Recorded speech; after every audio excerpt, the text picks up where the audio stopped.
Over the last couple of days, we've examined some general statements from Solomon from the book of Proverbs concerning government. Today, we're going to look at some of our responsibilities toward those in government. Now, most people will not find themselves in government, but will find themselves subject to the governing authorities. Therefore, it's important that we understand what our responsibility and our attitude should be toward those in power. Solomon, in speaking to his son, says, "My son, fear the Lord and the king. Do not associate with those who are given over to change." Proverbs 24 and verse 21. In considering the danger of bad friends, we noticed in a previous lesson that trouble comes when one associates with those who are given to change.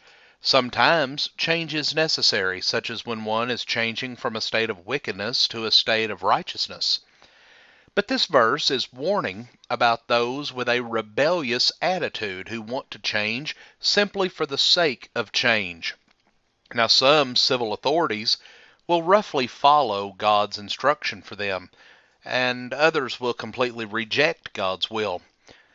Naturally, the righteous man will want stability for the good rulers and will want change when it comes to evil rulers. However, some are not content no matter who is in charge.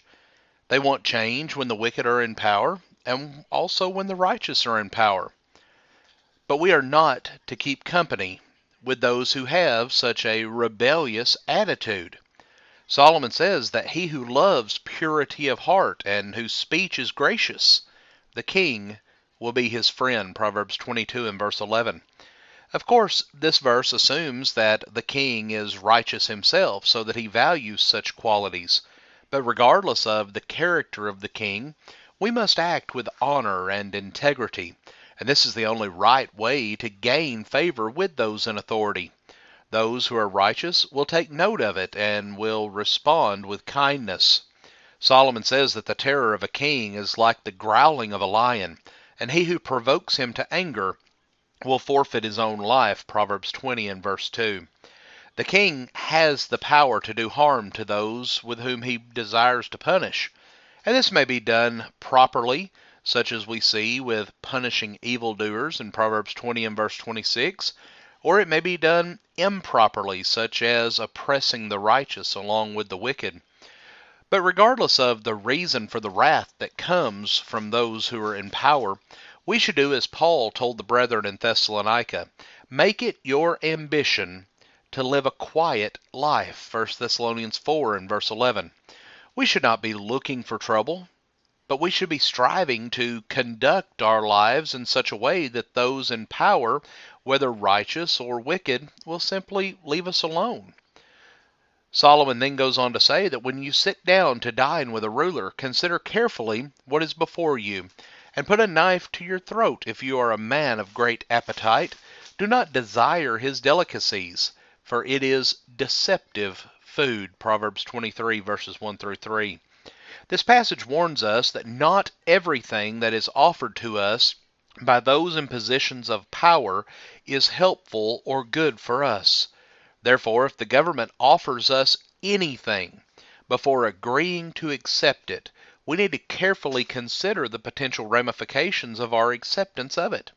There may be times in which it would be better to refuse what is offered than to accept what is offered, along with whatever strings may be attached to it.